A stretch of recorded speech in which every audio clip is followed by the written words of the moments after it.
चलिए हम लोग आज शुरू करने वाले हैं मुगल काल का शिक्षा और साहित्य के बारे में। आप सभी मुगल काल के महत्वपूर्ण राजाओं के बारे में बारी बारी से पढ़े थे। अनीता ज़्यादा खुश लग रही है आज कि आज फाइनली हम लोग पढ़ रहे हैं। तो मुगल काल का जो राजाओं के बारे में हम लोग पढ़ना शुरू किए थे बारी बारी से, जिसमें बाबर के बारे में पढ़े, हुमायूं के बारे में पढ़े, उसके बाद फिर हम लोग जहांगीर के पास आ गए, शाहजहां के पास आ गए, उससे पहले अकबर पढ़े थे। फिर हम लोग और औरंगजेब के पास आए। औरंगजेब के पास पढ़ने के बाद फिर हम लोग जब 1857 की क्रांति पढ़ेंगे उसमें बहादुर शाह जफर वगैरह लोग को पढ़ लेंगे। इतने जो राजाएं जो थे मुगल काल का जो राजा था वो बहुत महत्वपूर्ण था। उस मुगल काल में तरह तरह के चीज़ों का अनुवाद किया गया। आप लोग देख पा रहे होंगे तरह तरह के आपको किसी का जीवनी देखने को मिला।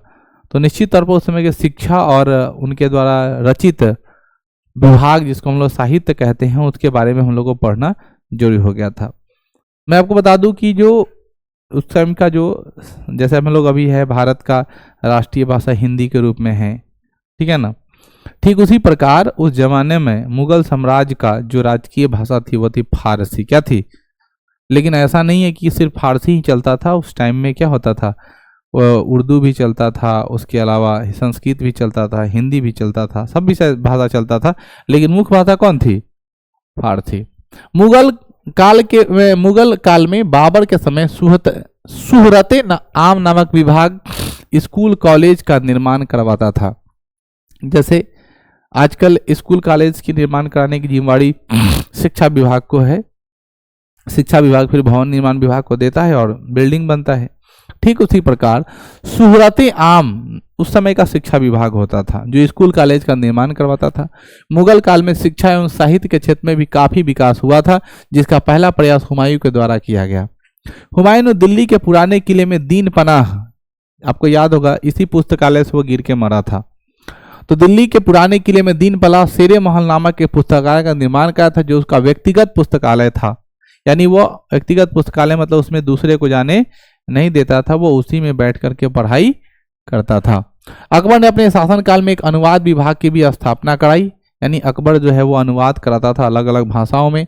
अकबर ने अपने शासनकाल में फतेहपुर सीकरी मुस्लिम शिक्षा का मुख्य केंद्र बनाया, अर्थात फतेहपुर जो सीकरी था उस फतेहपुर सीकरी को मुस्लिम शिक्षा मतलब उसकी तालीम देने की, मुस्लिमों को जो एक नमाज अदा करने के लिए, फतेह करने के लिए, ठीक है ना, अपने धर्म को जानने के लिए, कुरान अच्छे से पढ़ पाए, कुरान की आयतें को अच्छे से हिज्जे कर पाए, ये सब के लिए उन्होंने क्या बनाया?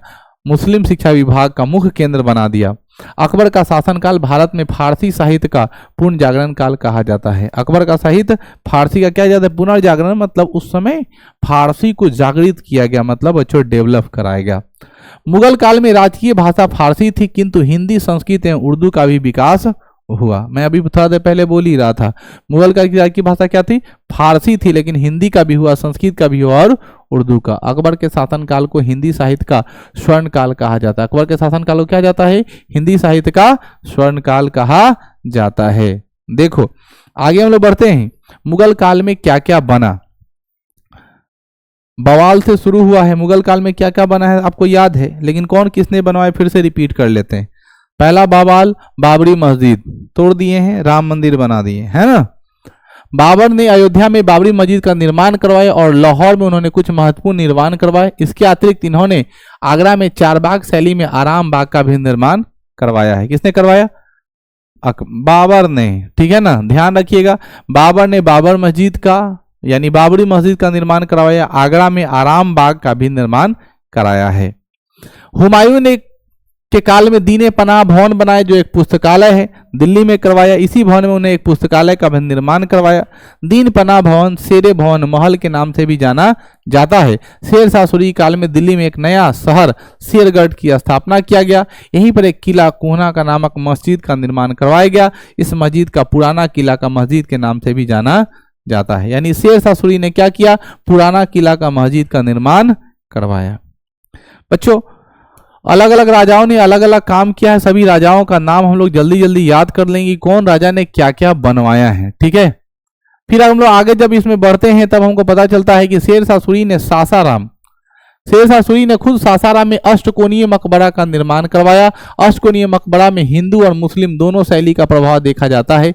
इस मकबरा का बाहरी भाग इस्लामिक शैली जबकि आंतरिक भाग हिंदू शैली से बनाया गया है। याद रखेंगे, जैसे अष्टकोणीय मकबरा कहाँ है? बिहार में है। कहाँ बच्चों? सासाराम में। शेरशाह सूरी का मकबरा भी कहाँ है? बिहार में, सासाराम में। ठीक है। अष्टकोणीय जब हम लोग बनाए मकबरा तो उसमें हिंदू शैली का भी और मुस्लिम शैली का। जैसे हिंदू शैली कहने का मतलब क्या? हिंदू का शैली ऐसा बनता है, ऐसा मंदिर का डिजाइन बनता है। और मुस्लिम शैली कहने का मतलब क्या? ऐसा गोलाकार डिजाइन बनता है ना। तो ये मुस्लिम शैली का और क्या है? हिंदू शैली। यहाँ पर ऐसे ऐसे झंडा लगा देगा और यहाँ पर ई छोटा सा गोल कर देगा, तो ये मुस्लिम शैली का हो गया। क्या होगा? तो आंतरिक में जो है ना वो मुस्लिम शैली वाला कहाँ? बाहर से। और अंदर में कौन शैली? हिंदू शैली। मुगल बादशाह अकबर के काल में मुगल स्थापत्य कला के क्षेत्र में इंडो इस्लामिक शैली को प्रारंभ किया।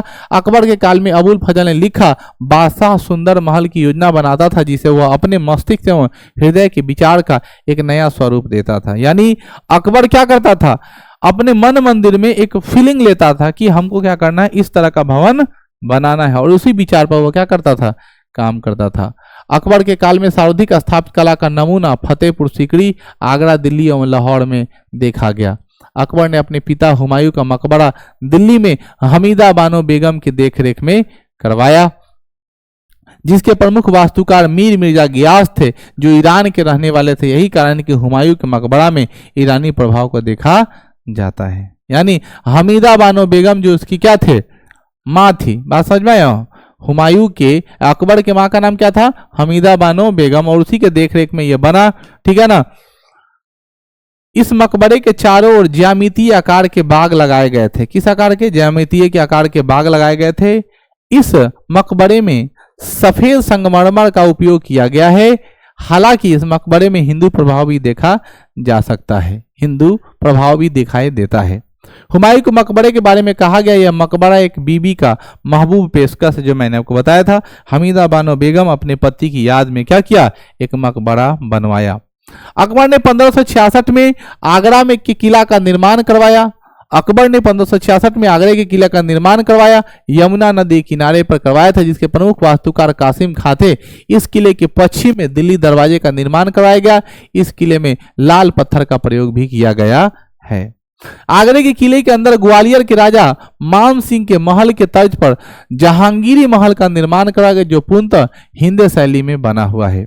अकबर ने फतेहपुर सीकरी में कई महल जैसे बीरबल का महल, जामा मस्जिद, हवा महल, बुलंद दरवाजा, दीवाने आम, दीवाने खास महल का निर्माण करवाया है।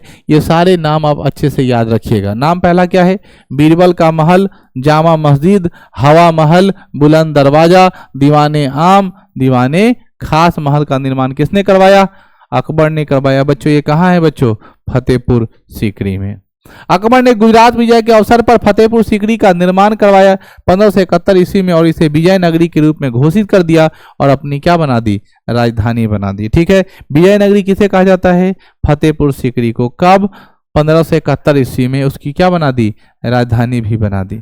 दक्षिण विजय के अवसर पर अकबर ने 1575 में फतेहपुर सीकरी में स्थित जामा मस्जिद के दक्षिणी द्वार पर बुलंद दरवाजा का निर्माण करवाया। किस दरवाजा का बच्चों? बुलंद दरवाजा का निर्माण करवा दिया। फिर आगे लिखता है, फतेहपुर सीकरी में स्थित दीवाने आम महल अकबर के कार्यकाल होता था। दीवाने खास महल पर हिंदू एवं बौद्ध शैली का प्रभाव भी देखा जाता है। इस महल का निर्माण इन्होंने इबादत खाना के रूप में किया था। किस रूप में? इबादत खाना। इबादत खाना का मतलब क्या होता है? ऐसा जगह जिस जगह पर क्या हो, हिंदू और मुसलमान अपनी नमाज को अदा करता है, वैसे जगह को हम लोग क्या बोलते हैं बच्चों? इबादत खाना कहते हैं। फतेहपुर सीकरी में स्थित हवा महल, फतेहपुर सीकरी में स्थित हवा महल और पंचमहल के नाम से भी जानते हैं। इसके निर्माण में नालंदा स्थित बौद्ध विहार की शैली को प्रभाव देखा जा सकता है। आपको पता थे ना, भारत का सबसे बड़ा विश्वविद्यालय नालंदा विश्वविद्यालय, दुनिया का सबसे बड़ा विश्वविद्यालय तक्षशिला विश्वविद्यालय। ठीक है ना। फतेहपुर सीकरी में स्थित दीवाने खास महल के छत पर ही झरोखा दर्शन की व्यवस्था किया गया था। फतेहपुर सीकरी में स्थित बीरबल महल मरियम के महल की शैली के प्रभाव देखा जाता है। साथ ही जामा मस्जिद के निर्माण में मक्का स्थित मस्जिद का प्रभाव देखा जाता है। वो वही मक्का जहां से पैगंबर चलना शुरू किए थे, उनका जन्म स्थली है, वो मक्का में जो बना हुआ है, उस मक्का का सीन आपको कहाँ देखने को मिल जाएगा? जामा मस्जिद में, जो दिल्ली में है। जामा मस्जिद से ही अकबर ने दीन इलाही धर्म की घोषणा 1582 में किया था। फतेहपुर सीकरी में इन्होंने प्रमुख चिश्ती शेख सलीम चिश्ती के मकबरे का निर्माण कराया। इसके अतिरिक्त अकबर ने 1581 ईस्वी में अटक किला और 1583 में इलाहाबाद के किला का भी निर्माण करवाया। अकबर बहुत ज्यादा चीजों को किया है। ये कहता है कि अकबर ने मौर्य शासक अशोक का एक स्तंभ लेख जो कौशाम्बी में स्थित था, उसे इलाहाबाद प्रयागराज में लाकर स्थापित करवाया। जहांगीर के काल में स्थापित कला के क्षेत्र में अधिक विकास नहीं होगा है, इनके कला में सर्वाधिक विकास चित्रकला का हुआ। यानी जहांगीर के काल में वो कुछ घर उड़ ज्यादा नहीं बनाए, तो क्या बनाया? तो उसके काल में ना वो चित्रकला का विकास हुआ। किसके काल में? जहांगीर कला में। तो कहा जाता है कि अकबर के काल में ना स्थापत्य कला का स्वर्ण युग माना जाता है। स्थापत्य कला का स्वर्ण युग कौन है? अकबर का काल। और जहांगीर काल में चित्रकला का स्वर्ण युग माना जाता है। जहांगीर काल में आगरा में एतमाद उद औला के मकबरा का निर्माण कराया गया। पहली बार इस मकबरा में पितरादुरा कलर पेंटिंग का प्रयोग किया गया। इस मकबरा का निर्माण नूरजहां की देखरेख में करवाया गया था। ठीक है ना? किसके? नूरजहां के देखरेख में करवाया गया था। जहांगीर के काल में श्रीनगर में शालीमार बाग का निर्माण करवाया गया। इस बाग में जहांगीर ने फारसी भाषा में कहा, यदि पृथ्वी पर कहीं स्वर्ग हो तो यही है, यही है, यही है। मैंने पूछा चांद से, देखा है कहीं, फिर उसमें गाना गाता है, यही है, यही है, यही है, यही। तो शालीमार जो है ना बाग जो है, उसी गाना का वो कॉपी किया हुआ है। ये जहांगीर का लाइन चुरा करके उस गाना में रखा गया है। ठीक है ना? यदि पृथ्वी पर कहीं स्वर्ग है तो यही है। मैंने पूछा तूने देखा है स्वर्ग कहीं, तो जवाब मिलता है यही है, यही है, यही है, यही ना शालीमार का। प्रसिद्ध ब्राउन नामक इतिहासकार ने मकबरे की शैली में अकबर कालीन और जहांगीर कालीन स्थापत्य कला के बीच योजक कार्य के रूप में माना है। शाहजहां के काल में स्थापत्य कला का स्वर्ण काल कहा गया। शाहजहां को स्थापत्य कला का स्वर्ण काल कहा गया और चित्रकला का स्वर्ण काल कौन बना? जहांगीर। इनके स्थापत्य कला का सर्वाधिक नमूना प्रमुख केंद्र कहाँ? आगरा और दिल्ली में देखा जाता है, क्योंकि दिल्ली में लाल किला और आगरा में ताजमहल। ठीक है ना? शाहजहां ने आगरा में विश्व प्रसिद्ध ताजमहल का निर्माण करवाया। ताजमहल की योजना उस्ताद अहमद लाहौरी, नाम याद रखेंगे, के द्वारा बनाया गया था, जबकि ईसा खां की देखरेख में तैयार किया गया था। ताजमहल के बारे में इतिहासकार हैवेल ने कहा कि यह भारतीय नारीत्व की साकार प्रतिमा है, इसे प्रेम का काव्य भी कहा जाता है। ताजमहल के अंदर पितरादुरा का प्रयोग भी किया गया है। पितरादुरा मतलब पेंट का प्रयोग। ठीक है? ताजमहल हुमायूं का मकबरा, खाने गध का मकबरा शैली से प्रभावित है। इसके अतिरिक्त शाहजहां ने आगरा में क्या किया? शाहजहां आगरा में क्या करता है बच्चों? दीवाने आम, दीवाने खास इत्यादि महल का भी निर्माण करवाया। अकबर तो करवाया ही, ये भी करवाया था। आगरा के किले के अंदर शाहजहां में दीवाने आम, दीवाने खास, मोती मस्जिद का निर्माण करवाया। दीवाने आम में सम्राट को बैठने के लिए मयूर सिंहासन की व्यवस्था की गई। याद रखेंगे, मयूर शासन की निर्माण किसने करवाया? शाहजहां। शाहजहां ने अपनी राजधानी आगरा से दिल्ली लाने के लिए 1638 ईस्वी में यमुना नदी के दाहिने किनारे पर शाहजहानंद बाद वर्तमान पुरानी दिल्ली का नींव रखी। यही 1648 ईस्वी में लाल किले का निर्माण भी करवाया था। इस किले का निर्माण हमीद अहमद नामक व्यक्ति के देखरेख में किया गया। याद रखेंगे, ये लाल किला का निर्माण भी किसने करवाया? शाहजहां। लाल किला के अंदर शाहजहां ने दीवाने आम महल की भी निर्माण करवाया। इसके अतिरिक्त लाल किला के अंदर जामा मस्जिद, दीवाने खास महल का भी निर्माण करवाया। दीवाने आम महल क्या होता था? दीवाने आम महल में विश्व प्रसिद्ध मयूर सिंहासन, जिसका निर्माण बेवादल खां के द्वारा किया गया, जिसे रखा गया। शाहजहां के काल में जम्मू कश्मीर के श्रीनगर में डल झील के किनारे 1633-34 में फारस के शैली पर आधारित निशांत बाग का निर्माण करवाया गया था। देखो, शालीमार बाग का निर्माण किसने करवाया था? जहांगीर के शाहजहां। अभी देखो, अभी हम गाना गा रहे थे ना, किसने कहा था? जहांगीर ने। ठीक है? और शाहजहां ने किसका करवाया?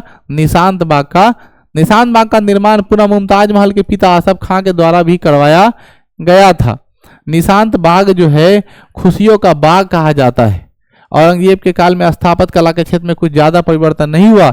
इन्होंने दिल्ली के लाल किला के अंदर मोती मस्जिद का निर्माण करवा दिया। औरंगजेब ने औरंगाबाद के निकट बीबी का मकबरा बनवाया था और इस मकबरे को द्वितीय ताजमहल की उपाधि दिया गया। इसके अतिरिक्त इन्होंने लाहौर में बादशाह मस्जिद का भी क्या करवाया था, निर्माण करवाया। इतना जो पढ़ रहे हैं उसमें हमको ये पता चला कि शाहजहां कुछ ज्यादा बनाया, उससे ज्यादा कौन बनाया, अकबर, ठीक है ना। जहांगीर बाग में रहकर उलट गया, हुमायूं एक आध पुस्तकालय बना के रह गया, बाबर कुछ किया नहीं था। अब जो आदमी मरा उसका मकबरा कहाँ कहाँ है, तो सबको याद है, पहले से पता है कि बाबर का मकबरा कहाँ है, काबुल अफगानिस्तान, हुमायूं का मकबरा दिल्ली, अकबर का मकबरा सिकंदराबाद, जहांगीर का मकबरा लाहौर, शाहजहां का मकबरा आगरा, औरंगजेब का मकबरा औरंगाबाद, दौलताबाद के निकट है। बहादुर शाह जफर का रंगून म्यांमार में ले गए और शेर शाह सूरी का कहाँ है, सासाराम, कहाँ बच्चों, बिहार में, ठीक है। अब लोग बात करते हैं मुगल काल में चित्रकला की, जो कि मुगल काल का ये आखिरी पार्ट है, मुगल काल हम लोग का खत्म होने वाला है, ठीक है। तो इसमें हम लोग चित्रकला के बारे में पढ़ेंगे कि मुगल काल में कौन कौन सी चित्रकला का विकास हुआ। मुगल काल में चित्रकला का विकास बाबर काल से ही देखा गया है। बाबर ने चित्रकला की प्रेरणा हेरात एवं समंदर के क्षेत्र से प्रचलित चित्रकला से लिया। बाबर काल में सबसे प्रमुख चित्रकला कौन था, बेहजाद था, जिसे बाबर ने पूर्व का राफेल की उपाधि दिया। सबसे अच्छा चित्रकला बनाने वाला क्या था, बेहजाद, जिसे पूर्व का क्या मिला है, राफेल की उपाधि मिली। हुमायूं के काल में सबसे प्रमुख चित्रकार का नाम क्या था, मीर सैयद अली और अब्दुल समद। हुमायूं ने मीर सैयद अली और नादिर उल अस्त और अब्दुल समद को सीरी कलम की उपाधि दिया था। किसको, सीरी कलम। अकबर के काल में अबुल फजल ने अपनी पुस्तक आईने अकबरी में लगभग 15 चित्रकार का चर्चा किया, जिसमें सबसे प्रमुख दसवंत, वसावन, महेश, केशवलाल, मुकुंद, खेमकरण इत्यादि था। अकबर के दसवंत को मुगल काल का अग्रणी चित्रकार की उपाधि दिया गया है। इनकी सबसे प्रमुख कृति खानदान तैमूरिया तूतीनामा था। इनके जीवन काल के अंतिम दिनों में दसवंत पागल हो गया और आत्महत्या क्या कर लिया, ठीक है। अकबर ने दसवंत को मुगल काल की अग्रणी चित्रकार की उपाधि दी गई। इनके सबसे प्रमुख कृति जो थी वह खानदान तैमूरिया या तूतीनामा थी। लेकिन दसवंत जो है अंत में क्या हो गया, पागल हो गया और आत्महत्या। नजर लगना समझते हो ना, लोग को बोलने लगता है कि तुम बहुत अच्छा हो, पता चले नजर लग गया, ताबीज पहना करो। अकबर के काल में विभिन्न चित्रकला को एक साथ संग्रह करके रखा गया, जिसे हजनामा कहा गया। इसमें लगभग 1500 चित्रों को संग्रह किया गया था। अकबर के काल में बसावन रूपी छवि चित्रकार था। इसकी सर्वोच्च कृष्टि रेगिस्तान में भटकता हुआ मजनू का चित्र था, ठीक है ना। रेगिस्तान में जो लैला को खोजता हुआ मजनू, जो आप लोग सुने हो लैला मजनू की कहानी, तो मजनू खोजता हुआ रेगिस्तान में भटकता हुआ चित्र दिखाई देता था। अकबर के दरबार प्रसिद्ध संगीतकार कौन थे, तानसेन था। अकबर ने पहली बार भित्ति चित्रकारी को प्रारंभ कराया था, जिसका सर्वाधिक विकास जहांगीर के शासनकाल में हुआ। जहांगीर के शासनकाल को चित्रकला का स्वर्ण काल कहा जाता है, आप लोग को याद हो गया है। जहांगीर ने हेरात में आगा राजा के नेतृत्व में आगरा में एक चित्ररंगशाला की स्थापना किया। इनके दरबार में प्रमुख चित्रकारों में कौन थे बच्चों, मनोहर, मंसूर, अबुल हसन, फारूक बेग और विष्णन दास भी थे। मनोहर जो थे वो सबसे प्रसिद्ध थे, ठीक है ना। मनोहर सबसे प्रसिद्ध छवि के रूप में चित्रकार बनते थे। विष्णन दास को जहांगीर ने चित्रकारी करने के लिए ईरान भेजा था। विष्णन दास को जहांगीर को चित्रकारी करने के लिए कहाँ भेजा था, ईरान भेजा था। मंसूर नामक चित्रकार दुर्लभ पशु पक्षी और अनोखे पुष्प का चित्र बनाते थे। इन प्रमुख कृतियों में साइबेरियन का बिरला सारस एवं बंगाल का एक क्या था, पुष्प था। मतलब उनकी कृति बहुत अच्छी थी और बहुत सुंदर सुंदर क्या बनाते थे, फूलों का और चिड़िया का क्या बनाते थे, चित्र बनाते थे। बच्चों इनके बारे में कहा गया है कि जहांगीर ने मंसूर के नादिर अल उल अस्त को, साथ ही जहांगीर ने अब्दुल हसन को नादिर उल हसन जामा की भी क्या दे दी, उपाधि दे दी। अब्दुल हसन ने मनुष्यों का चित्र बनाने के लिए प्रसिद्ध था। अब्दुल हसन तुजू के जहांगीरी के मुख पृष्ठ को चित्र बनवाया था। फारूक बेग ने बीजापुर के शासक सुल्तान आदिल शाह का चित्र बनवाया। शाहजहां के शासनकाल में चित्रकला के क्षेत्र में बहुत कम विकास हुआ और औरंगजेब में चित्रकला को इस्लाम का विरोधी मानते हुए इस पर पूरी तरह क्या लगा दी, पाबंदी लगा दी। यानी औरंगजेब ने कहा कि चित्रकला इस्लाम में क्या है, हमारे विरुद्ध होता है, इसलिए इसका रखना कोई जरूरत नहीं है, इसलिए हमें इसे क्या करना चाहिए, हटा देना चाहिए। और उसने क्या किया, फाइनली बंद कर दिया। औरंगजेब ने सिकंदरा में स्थित अकबर के मकबरा पर दीवार पर किए गए पेंटिंग को क्या किया, चूना से पुतवा दिया, बोला ये सब ठीक नहीं है, और उसे क्या किया, हटवा दिया। अब बात करते हैं मुगल काल में भारतीय संगीत कहां तक फैला। आपको याद होगा अकबर के राज दरबार में तानसेन नामक एक बहुत अच्छा संगीतकार था। मुगल काल में संगीत के क्षेत्र में अकबर के समय प्रसिद्ध संगीत तानसेन का प्रमुख योगदान रहा है। तानसेन ध्रुपद गायन शैली के जन्मदाता कहे जाते हैं। इसके अन्य गायक गोपाल, हरिदास, सूरदास इत्यादि थे। अकबर ने 36 गायक को दरबार में संरक्षित किया था। कितने गायक, 36 गायक को वो संरक्षित करके रखा था। जहांगीर के शासनकाल में तानसेन के पुत्र बिलास खां, हमजान एवं छत्तर खां भी दिखाई पड़ते थे। जहांगीर ने गजल गायक सैकी को आनंद खां की उपाधि दिया। शाहजहां के काल में प्रमुख संगीत बिलास खां, लाल खां और खुशहाल खां थे। शाहजहां ने लाल खां को गुण समुंदर की उपाधि दिया। शाहजहां सभी मुगल बादशाह में सर्वाधिक रसिक एवं संगीत प्रिय और खुद एक अच्छा गायक भी था। औरंगजेब के समय संगीत को इस्लाम धर्म का विरोधी माना गया, फिर भी संगीत को संबोधित अधिकांश पुस्तक का फारसी भाग में अनुवाद करके उसी काल में हुआ। औरंगजेब के शासनकाल में फारिक उल्लाह में संगीत से संबंधित पुस्तक मान कुतूहल का अनुवाद राग दर्पण के नाम से किया जाता है। खुद औरंगजेब क्या बनाता था, बीना बजाता था। मैंने आपको बताया था कि अकबर क्या करता था, नगारा बजाता था, औरंगजेब क्या बनाता था, बीना बजाता था। तो इस प्रकार बच्चों जो जो इंपॉर्टेंट टॉपिक थी किसकी, मुगल साम्राज्य के सारे टॉपिक को हम लोगों ने क्या कर लिया, बारी बारी से खत्म कर लिया।